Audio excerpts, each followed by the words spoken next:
Hi everybody. It's Jennifer and welcome to my playhouse, and I wanted to share with you today a birthday card I made for my friend's granddaughter who's going to be 4 or is 4. She turned 4 on Wednesday. So I got one of those magazines with the stamps and a little die, and it was fairy, so I did it fairy based.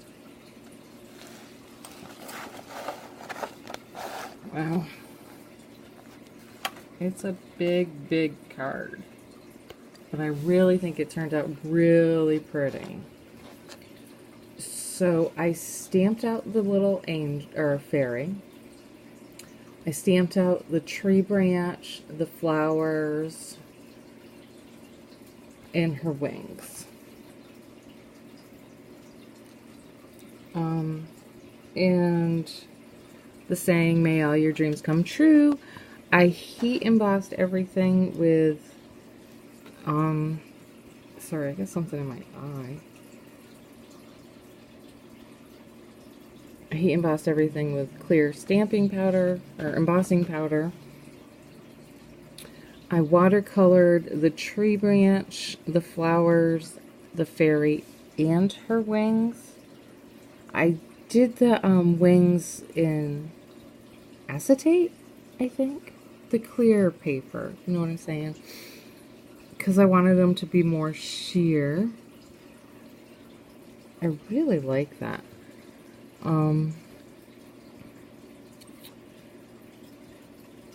The bling, of course. Even though she's 4, I only use Swarovskis, so it had to be beautiful and shiny. I cut out this shape with one of my dies. This is from a die set. I was originally going to do it all pink and purple. I don't know if you can tell, but her dress, I did paint like a light purple and a darker purple and then dabbed it off so that I could get the lightness that I wanted. But this paper, when I was going through the magazine, actually went really great with the flowers and the colors I used for the flowers, not realizing this paper was in there, so it worked out great. So just to change that up, I just, added the mirror paper behind the stamp. Used a die from one of my sets to do these borders. And then the turquoise or teal or whatever color it is bling, so it matched. I mean, I'm pretty impressed, and I hope she likes it. And because there was just this one piece of white there, I did a second border underneath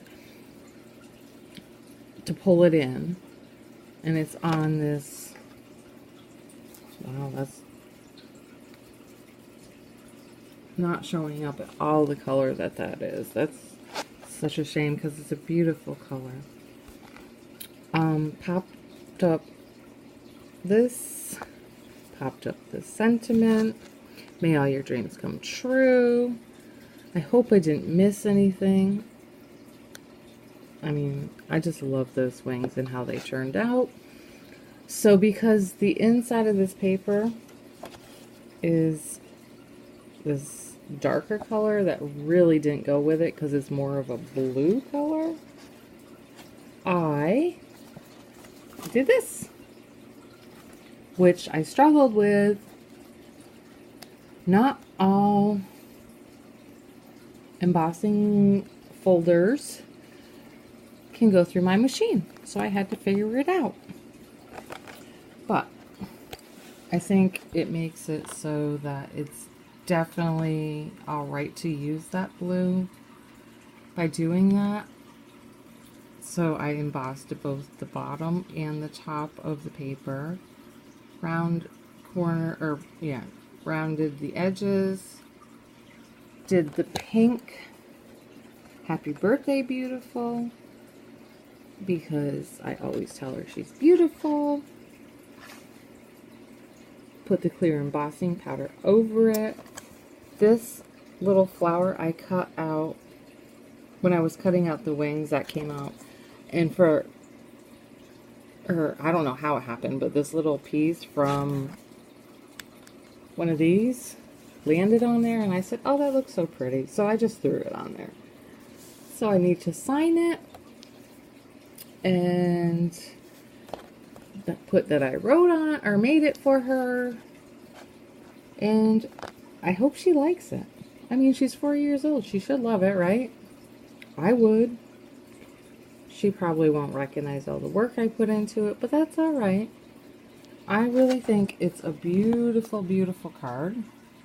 Focus. Tried doing it with my tongue. That didn't work. So whatever. So that's that one. I made her some soap, and I will take you out to the kitchen to see that. It's just melt and pour, but I did, you know, do some little different things to it. So hopefully, you know. So I just pulled these out of the mold. I did melt and pour because she's already got all my soaps anyways. Well, not all of them, but all that little kids would like. So I just melted down some goat milk into pink and purple. And then I tried to make a design, but because I didn't let this harden up completely enough, not completely, but enough, the hearts, when I put them in them, sunk down. Like about 3 seconds after I put the hearts on, boom, they fell. So whatever. So there's double layers of hearts in here. And then I mixed up some citrus, orange citrus, I think. I don't know. But added a little color to that. I think I added a little bit too much because it's not as sheer as I wanted. Just to cover up the hearts. And it's scented with cucumber melon. Really nice. So this is the other one. I'm not a melt and pour fan because 2 reasons. Well, 3. I'm taking somebody else's product and just remaking. You know what I'm saying? Yes, I added the essential oil, and yes, I added the mica, but it takes about the same amount of time to make one of these as to make my own cold process. So I just feel like it's cheating, but it's not cheating. I'm not meaning to offend anybody whatsoever in that way. I like the gratification of knowing I made my own soap, and to put that amount of time into it, I would much rather make my own soap. Plus, these do not moisturize my hands at all. Like, I feel dry afterwards. I feel clean, but my hands are like dry, not smooth and silky feeling like with the cold process. Just my thoughts. So I like that one. This was hers. And then I also made her orange ones. This was a pain. I made these balls with this ice cube tray. I added the color to get the orange, and then to make like the tops, I don't know if, did I just see a damn hair? Yep. Hang on.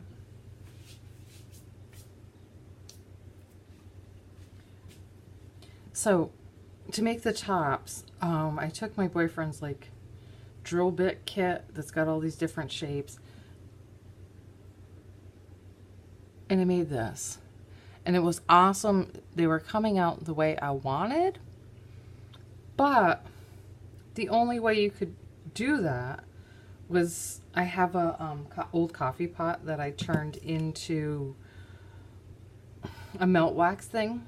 Like, my coffee pot worked fine except for it wouldn't suck the water up anymore, so it was no good. So I was like, I'm not buying one of those burners.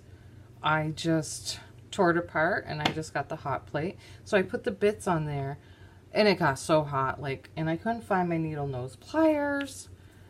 So I couldn't do it. So I just put a screwdriver on there. At least it's got a handle, right?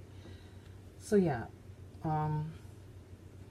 Oops, I guess I didn't clean this one down, or that side. I used rubbing alcohol to get the sweat off from there because they've been sweating bad, but I didn't do that side.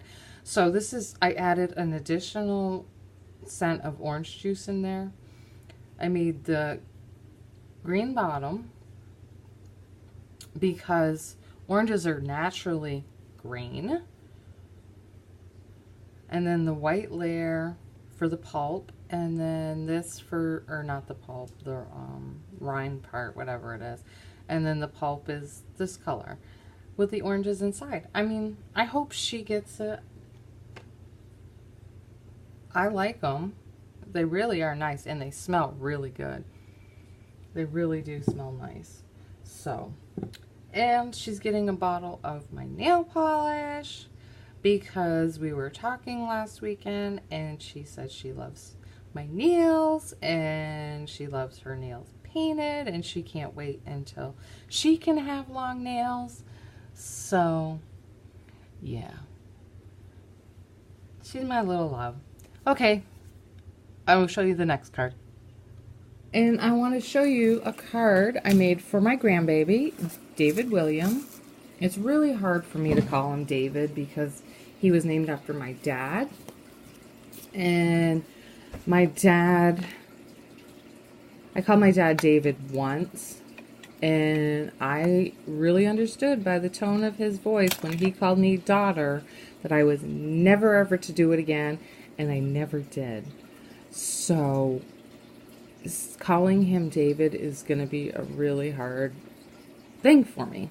So I wanted to show you the card. Just a plaid envelope with the little blue paper bows, little bows. And what I did is, let's see, it's on this like gray paper. That's a cardstock I used. And all this silver, this one and this one, are, I just went around with my embossing ink pad. And then I put silver embossing powder all around it. On both of these, I actually like how it looks like leather. That's what it looks like to me, is leather. So I like that a lot, actually. And then I put this plaid cardstock in the back. And I didn't plan it, but these diamonds were like perfectly lined up, so I love that fact. I pop dotted, the sentiment up that says, the littlest feet make the biggest footprints in our hearts. I took some silver ribbon and put some of the sheer over it, tucked it around, taped it down. So I love that. I really do love this card. And then the inside says, "You are loved," on the extra piece that I cut out from there. And I'll sign it. And it's on the plaid paper, and I did the heat embossed. You can see that leather look, right? I mean, I like that. Heat embossed the silver on there. And I already sent the kids, or I sent the envelope to him. Hopefully the kids let me know, because for whatever reason, they don't let me know when they receive cards from me. I mean, saying a simple thank you goes very far in life. But I made 2 of them. This one I'm keeping, and I'm going to put a letter in here for him and tell him a little bit about myself, about, you know, what's going on in life. And then when he's older, I will give him a box of handmade cards from me because, you know, I don't know if the kids will even keep the cards I send. Who knows? You know what I'm saying? You can't control them. Just because we spent hours or days on a project doesn't mean somebody's going to keep it. And so I figured I'm going to keep it, write him a note, and, you know, it's a way, it's kind of like a journaling thing for me. But for him to know what's going on in life. So I thought that was a really neat idea. And that's it. I will talk to you later.